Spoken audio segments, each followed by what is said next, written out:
at Telefonica. Nice. So they're getting beers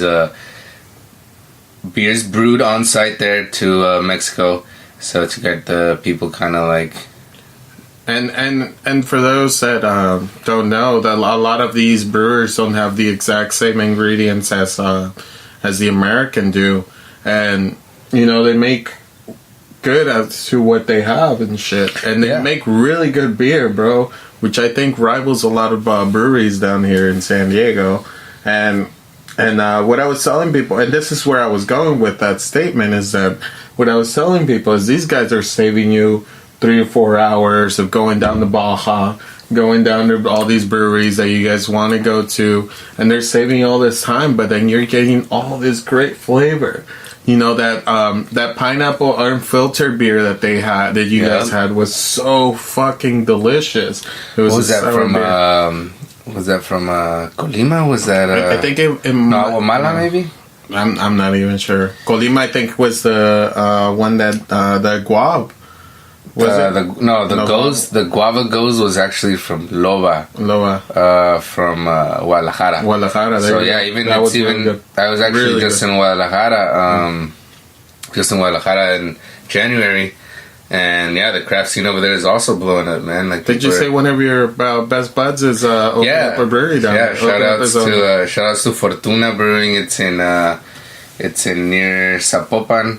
And right next to Guadalajara, basically in the what Chula Vista is to San Diego, Zapopan is to Guadalajara. And I heard you have to do reservations to get into. Yeah, they're not open to the public yet. Nice. Hopefully they'll start that soon. But they're making good beer. They won best brewery in Mexico. Nice. Just recently in one of the I forgot what contest it was, but yeah, they're doing great things right now. I just visited him the other day. He's trying to, like I said, working with like local ingredients, kind of doing. I don't know if you're familiar with a drink that's called jarritos. I am.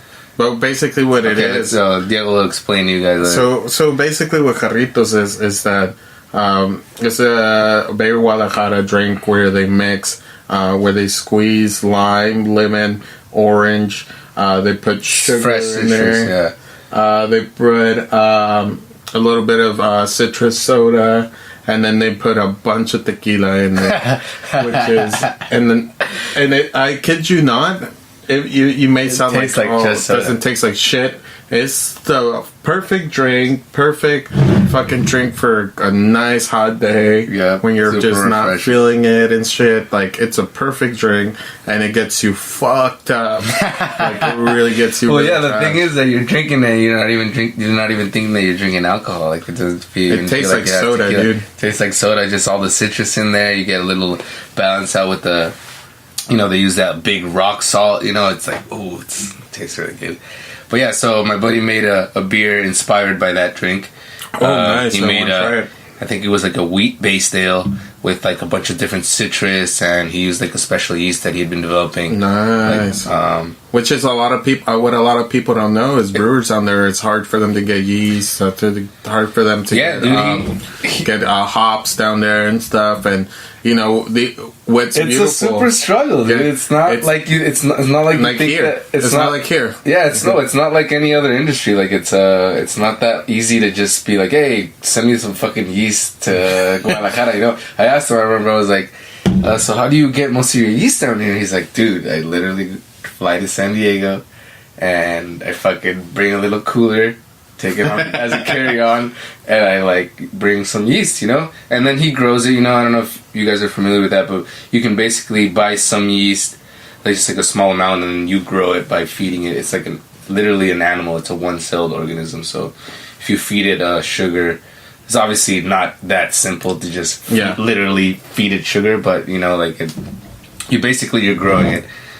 So you don't need much to start with, and then it lasts, like, depending on your brewery, it lasts some generations, and then you're not able to use it again. You need to get new yeast, so he needs to fly back to get more. That's how I met him, actually, at the UCSD program. So nice. He was doing his thing over there in Guadalajara. Nice. So but yeah, like I said, Mexico's also fucking getting up there, you know.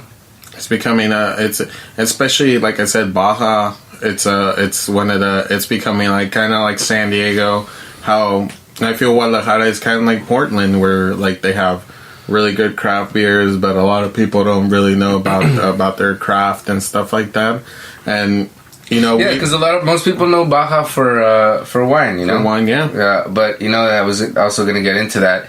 I was gonna say, you know, I'm interested in seeing what's gonna happen with the I think with the sour brewing. I think has good potential, especially in Ensenada, just because they're so close to the wine country right there in Valle de Guadalupe. I'm sure they've already started to get wine barrels and aging stuff like that, because sour beer is kind of a newish concept to, like, you know, like Wes was saying, not everyone has the palate to kind of drink those beers. So it's kind of a new thing that people are getting into, and it takes a while, you know. Not all sour beers. There's some sour beers you can make that are kettle sours that you'll make in 2-3 weeks, you know. Then there's beers like the one we're drinking right now that could take over 2 years to make, you know. Like, it depends when it's ready. It'll fucking tell you when it's ready. Like, you can't rush it. And it's funny because it literally is like a little. It's an animal. Let's go into what the spontaneous wild ale is, the one we're drinking. So it's, let's say you make the process of making a beer. You brew it. It's basically making like a tea out of barley. You're making like sugar water. Yeah. And then from there, you boil it. You add hops. Hops are usually used for preservative reasons, and not always to make it bitter. They're used for preservative reasons. At least that's what they were originally used for. But basically, instead of boiling it, after boiling it, you would pass it to the fermenter and then bring it down to temperature so you could pitch the yeast into it.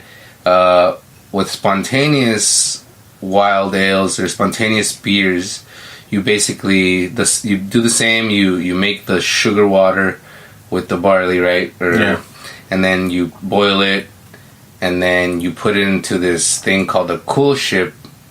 That's like a really shallow pool, and this is a technique that's used in Belgium. But basically, you kind of like leave it out at night, and the conditions have to be right. So it has to be cold, and you kind of have to have an open-aired like building or something that open air can reach it, right? Yeah. So basically, the wild yeast in the air kind of goes into the beer and spontaneously ferments it. So you don't add any. Well, if it's 100% spontaneously fermented beer, then you don't add any yeast at all. So that's crazy. So basically, like in Belgium, the beer that they make, like the classic, they call lambic or goose. Yeah. They don't add anything to it. Like, oh shit! So it's just like air particles. Literally particles from the air, which is a combination of bacteria and wild yeast, which is called Brettanomyces. Yeah. It just is in the air, so it's naturally in that area. They've been making that beer for a long time. It's crazy. It goes into the beer, and then they blend it. They put it in barrels, and then eventually they're like, we're tasting it. They're like, this is ready.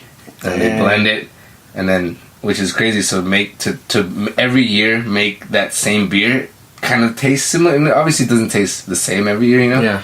But to taste somewhat the same, that's talent, you know. That's like what a lot of people don't know, and that I know a lot of complaints have gone to different breweries about inconsistency and stuff like that. But if you really look at the logistics of how to make beer, what it takes to make a beer, like sometimes you can't capture that magic all that once, you know. Yeah. And it's hard for and sometimes I know I've talked to brewers before where they are not satisfied with the beer that's out there because of maybe the batch is not right, maybe whatever happened during the fermenting period, happened, and you know. But at the same time, like it's appreciated when it's there, you know. Yeah, the people that actually take the time to do like the hard shit, like we said, loggers. You know, Yeah. like I have a greater appreciation of lagers now just because they're so hard to make. Yeah. Stuff like we're talking about, the wild ales. Like there's a specific type of beer in Belgium called the Goose.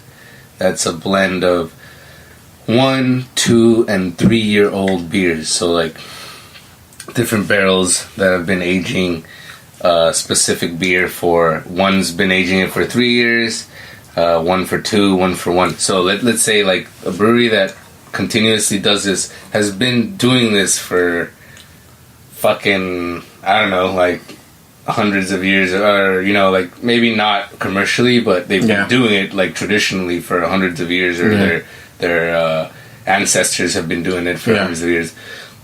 So if you think about it, how crazy is it to like think that you're gonna brew a beer and that beer may not see a beer glass until 3+ years. So let's say you brew the beer, right? You throw in barrels, it's there for 3 years. You blend it with 2-year-old beer, 1-year-old beer, and then not only you put in the bottle, but it has to sit in the bottle, and then you add yeast and a little bit of sugar, priming sugar. Yeah. And that makes the carbonation naturally happen in the bottle. So essentially, like those types of beers, when you put it in the bottle, it's flat. So it needs like a few, it's not years, sorry. It needs either a few weeks or a few months to condition. They call it bottle conditioning, right? That's gonna make the carbonation naturally happen in the bottle. And some beers like can take fucking years to condition. Like there's beers like the ones that I've told you, the Belgian ones, that they'll put it in there and they're like, fuck dude, will this ever will this ever see the light of day? Will this ever carbonate, or is it just gonna be something we're gonna have to throw out, you know? Dang. And you never know, like you said. So there's an appreciation for people that do that kind of stuff, that you're like, dude, they have that dedication to do that craft. And going back to what Diego was asking about earlier about what I think about the state of the craft industry right now, that's what I feel that sucks, that there's not really an opportunity for those type of people that have that passion to do that sour beer, that like crazy fermentation beer or whatever, you know, like using like fermentation techniques from fucking middle of Mexico, you know, like the beer you were talking about, the pineapple sour, that's like it's kind of like based on tepache, which a lot of people don't know about tepache, which is it's crazy. And it's like pineapple juice that's fermented for a couple of years and shit, or even months and shit. And it contains alcohol, for a lot of people that don't know. And that's naturally fermented too. It's also spontaneous. You don't add anything. It's just tepache también. Tepache, a lot of stuff. Definitely great to have you, bro. Great to have you on the show. Great to hear about all these beers that we're missing on, and you know, and it's definitely somebody cool to talk to about how passionate beer is. A lot of people just have this just to drink, or they have this just to like do whatever. But you know, it's good to hear from somebody that's actually in the industry, actually. You know, it's a part of a brewery, an up and coming brewery, because they're still micro as fuck. They're still micro as fuck, and it takes a long time for you to become even a real.